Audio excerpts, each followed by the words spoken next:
Packers taking a receiver in the first round. Packers, what are your thoughts on Packers investing in the offense? I'm not sure if they've picked a non-quarterback in the first round in 15 years, maybe. I'm guessing. Yeah. I'd have to check that. But yeah, what are your thoughts on them? I more see them, mocked at getting a tight end, taking maybe the first tight end off the board. What are your thoughts on them taking a wide receiver? I have seen that before. Are Well, they I think serious when they they're say that? just feeding into the Aaron Rodgers media cycle, like, oh, they won't take a wide receiver in the first round while he's there, but as soon as he leaves, they do. I think, obviously everyone's looking for a soundbite on McAfee. And it that would just be, I feel like that, even if it's the right thing to do, it just is like bad timing and spiteful. I don't know. What do you Yeah, think? yeah. No, yeah. I think it might be the first. At least taking something there, I think would be the right thing to do. Uh, but it would feel kind of toxic. It would feel kind of like, wow, the whole time we've been saying give Aaron help. He has back to back MVP seasons. Give Aaron help, you know, and then they pick someone. Last time they picked offense in the first round was, I think, was the quarterback that they're starting now, whose name I'm blanking on. Jordan Love. Um, Jordan Love, yeah. They picked him at like 22 or 23 or something. I don't know what quarterbacks were there, but that was like the 2020 draft. I bet there were wide receivers there that they could have taken. I bet there was something they could have taken there, that I think definitely would have helped the Packers. At the same time, but I think it's what they should do now, right? I think there's not a whole lot, admittedly, in the sense that I think they would admit there's not a whole lot on that offensive court. They were kind of relying on Aaron to carry a lot of that. Of course, Aaron Jones as well. But they were kind of counting on Rodgers to carry that offense a bit. They were not just a bit. They were 100% doing that, especially with Devontae Adams gone. So I think they need something if they want to know what they've got with Jordan Love. I think this is coming up to his last year of his rookie contract, I believe. I know they can potentially extend him. I know there's other stuff there, but The fifth year option. I think they, yeah, fifth year option. yeah. Yeah. They can do that because he's a first round pick, but you kind of had to know what you got there, and I could really see if you can pick the top tight end. Like you probably get your pick of the litter with tight ends there. You might get your pick of the litter with wide receivers there. Even if they trade back a couple picks, if they think they can trade with the Bucks, let's say Levis falls. Bucks want to skip the Commanders. I could see them trading up and they pick at like 18, no 19, wherever they pick. I could still see the first wide receiver or tight end not being one of those two not being taken off yet, and they get their pick of the litter. I think they should do it, but it definitely will lead to some funny media moments there. So let's stick with the Packers. What Yeah. maybe let's. I think that it's, to me, for the planning of both these teams. Maybe not so much the Packers, but definitely the Jets. Once we get around draft night, we got to be able to figure out where Aaron Who's Rodgers starting? is going. Yeah. So what do you think is going to happen with this Aaron Rodgers trade? Is it going to go through? Is he going to end up somewhere else? What do you think?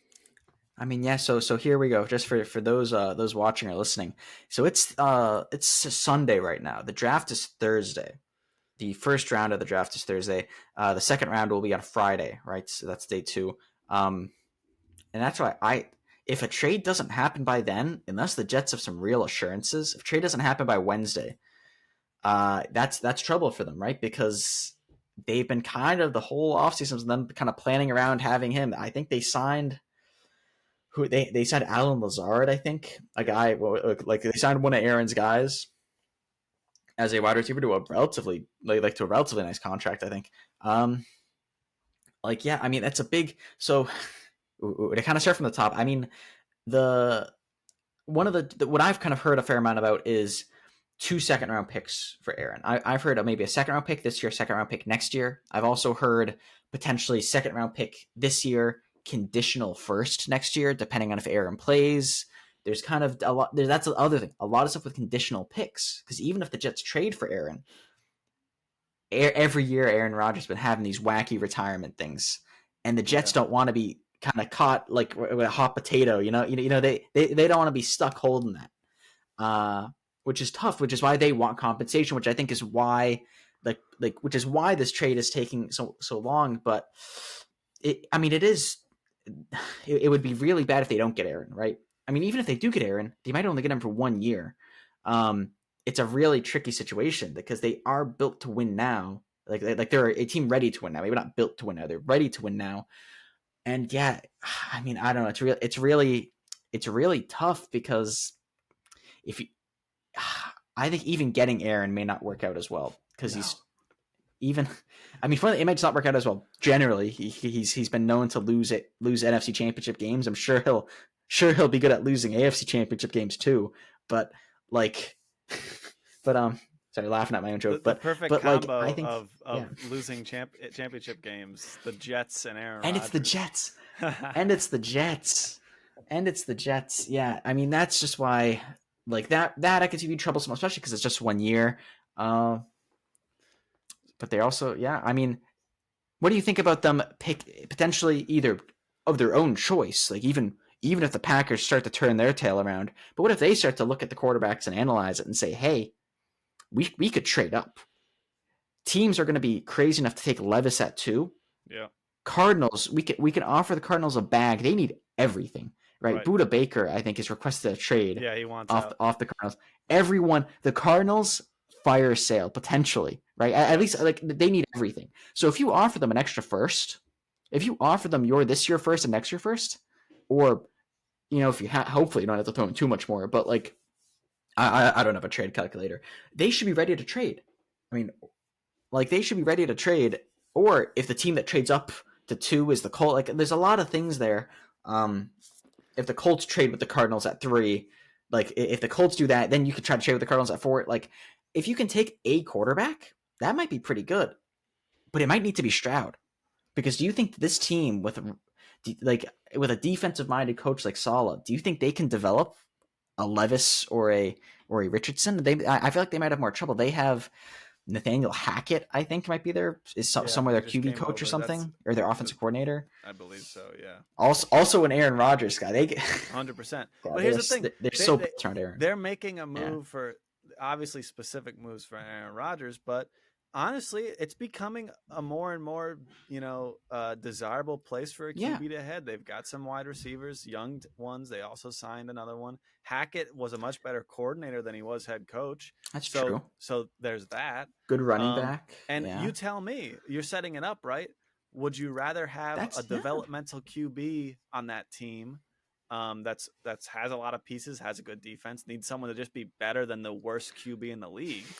Or do you want to take a chance on Aaron Rodgers for maybe 1 year, maybe two if you're lucky? But if he wins, he's gonna leave. He's gonna leave. He's gonna retire. If they win this championship, if they win the Super Bowl, he probably would. And what's the scenario where he comes back? If they lose in the championship game, he's gonna come back. I don't know if I see that either. The dude was thinking about retiring this year. If they don't make the playoffs, do we think he's gonna have the drive? Right. Or now do they have to trade him? If they can go and get a QB, they should. That's what I would think about as the Jets. Yeah. And that sort of loops back to the Packers need to get this deal done, because if the Packers are the ones stuck with him when they've been trying to go with the Jordan Love route, and now they've basically come out and said Jordan's our guy. The entire the franchise says we're going with him. We're paying this other guy $58 million.